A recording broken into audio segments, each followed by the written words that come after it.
Hey, boys and girls. Today I'm going to read to you from a couple of different books, and I just want you to listen and think so you can learn a little bit about pollination.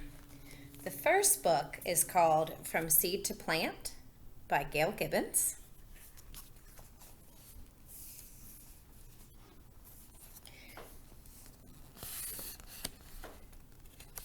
Before a seed can begin to grow, a grain of pollen from the stamen must land on the stigma at the top of the pistil of a flower like itself. This is called pollination. So, pollination has to happen so that the seed can grow. So a grain of pollen from the stamen, which is this part of the flower, has to land on the stigma, which is up here on this part of the flower. Now how is that going to get from there to there? Pollination happens in different ways. Often wind blows pollen from flower to flower. So the wind could blow it and it could get from that part to this part. Bees, other insects, and hummingbirds help pollinate too. While they visit flowers for their sweet juice called nectar, pollen rubs onto their bodies. And then they carry the pollen to another flower where it comes off onto its pistil.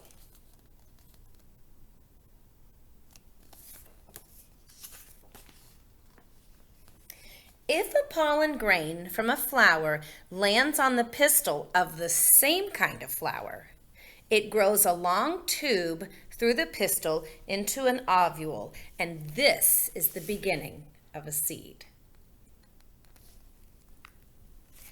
And then the seed grows inside the flower.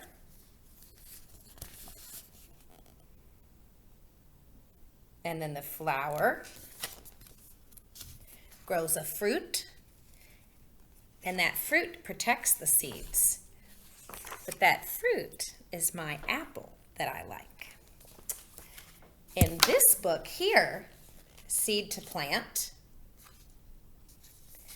it's got some good pictures of how bees that are covered in all that pollen, how they carry it. See, flowers make a sticky powder called pollen. Pollen sticks to birds and bees when they fly from flower to flower. Then the pollen rubs off on other flowers, and this is called pollination, and it helps the flowers make the seeds. That's the same thing that our other book just said. And then finally, in this book, I've got a couple of pages about bees, and it's called What is Pollination? And it talks about how the bees, why are they going to the flower in the first place? Well, bees collect nectar and pollen from flowers. So some of them use that nectar to make the honey, but then the bees also, they kind of eat some of that honey. And then in this book, it also talks about a few other animals that are pollinators, like butterflies and moths are pollinators. Wasps and flies are pollinators.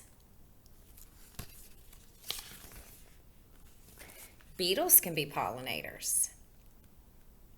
So in all of this reading, I'm hearing that pollination, if we didn't have pollination, the flowers wouldn't be able to grow the fruit because they wouldn't be able to make the seeds because the pollen wasn't transferred from one part of flower to the other. And without these pollinator insects, that can't happen. And then apples couldn't grow, and then I wouldn't have my favorite fruit. So now I'm going to take you right into how you're going to write and you're going to draw for today. So today, still got yesterday's picture on there. Today, I'm going to write about pollination from some of that information that I just learned. Okay. So I was going to say something about the reason we have apples, because I want to tie into what I wrote yesterday. The reason we have apples is because of bees. Those are like the secret to apples. That sounds fun. My reader will like that.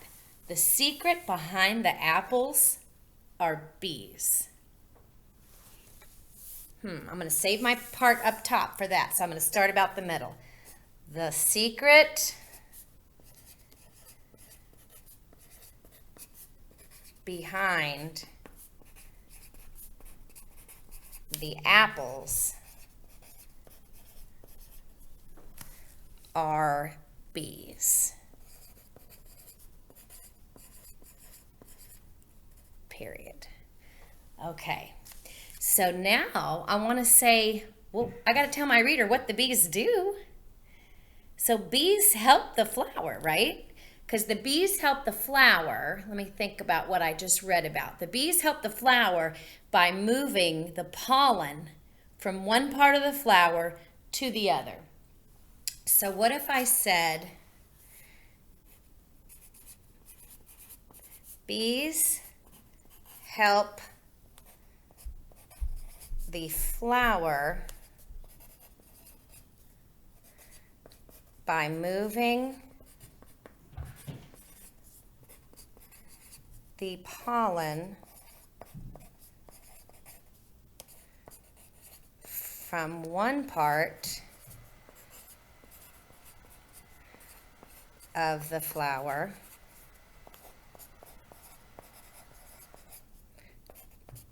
to another. That was a long sentence. I better reread that and make sure it's everything I want it to say. The secret behind the apples are bees.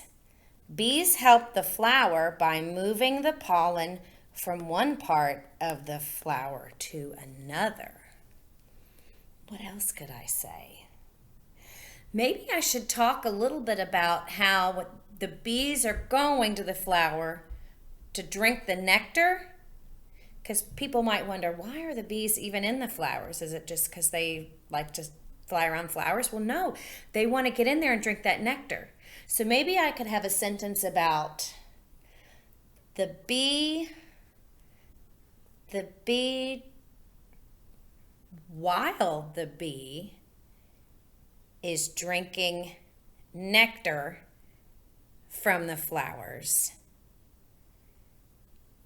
pollen sticks to its body. I like that. While the bee is drinking nectar,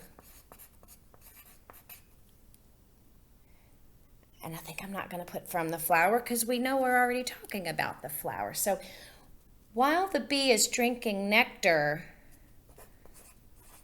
pollen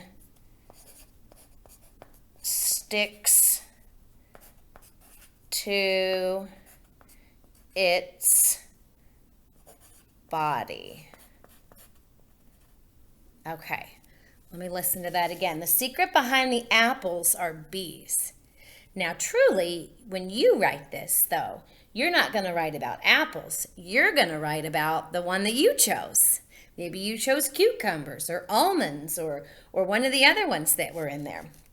So you want to say the secret behind your thing are the pollinators, whichever pollinator you were talking about. I picked bees. Bees help the flower by moving the pollen from one part of the flower to another. While the bee is drinking nectar, pollen sticks to its body. And then I need to say another sentence about how it gets to the next flower. So I need to say something like the bee flies away into a new flower, and the pollen comes off of its body onto that flower. How can I say that? While the bee is drinking nectar, pollen sticks to its body. Next,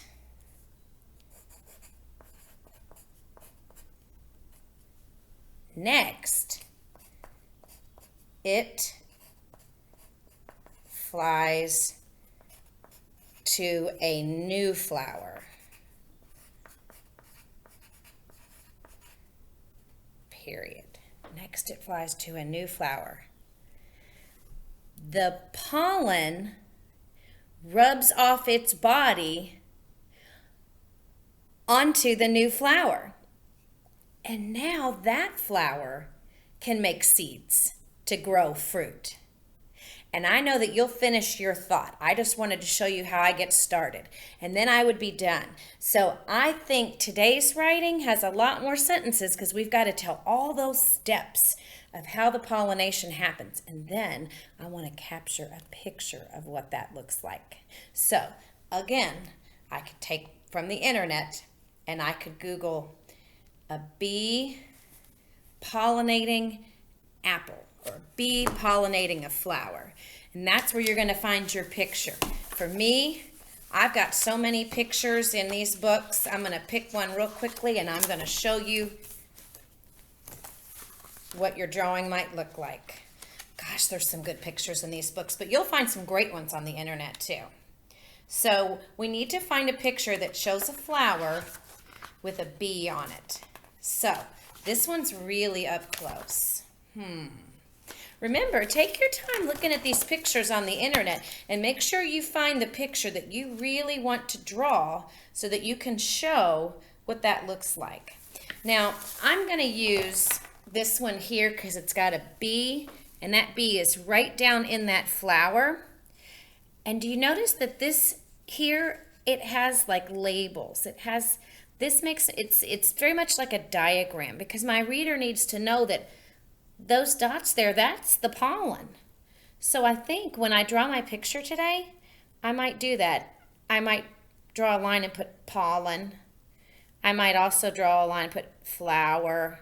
Now, if you really want to spend some time on this project today, you can look up these terms like the pistil. You can find all the information you want to today about pollinators if you want to add more to your picture. But for right now, using my picture here, and I want to make sure that I do all the details as well as I can, because this needs to be a really good drawing, because people, when they're looking at it when I'm talking in my video, see, there's that petal there, that flower.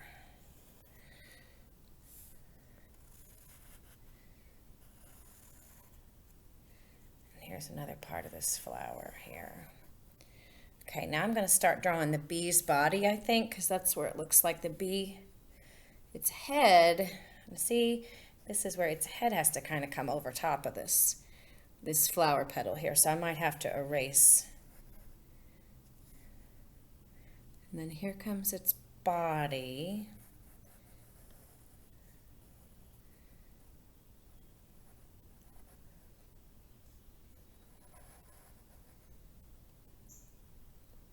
And then, you know, I don't like the shape of that, and it's okay when you draw to just erase.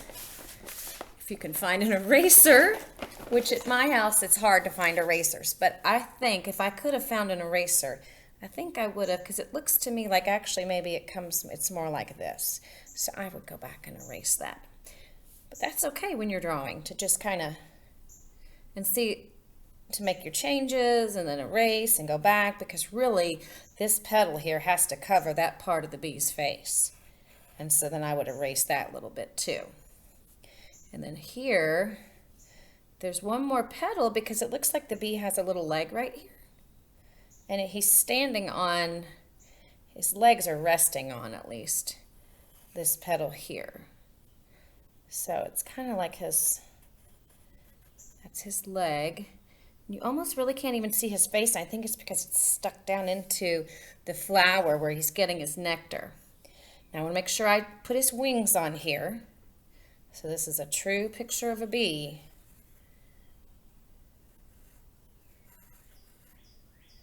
And here's another one here, the other wing.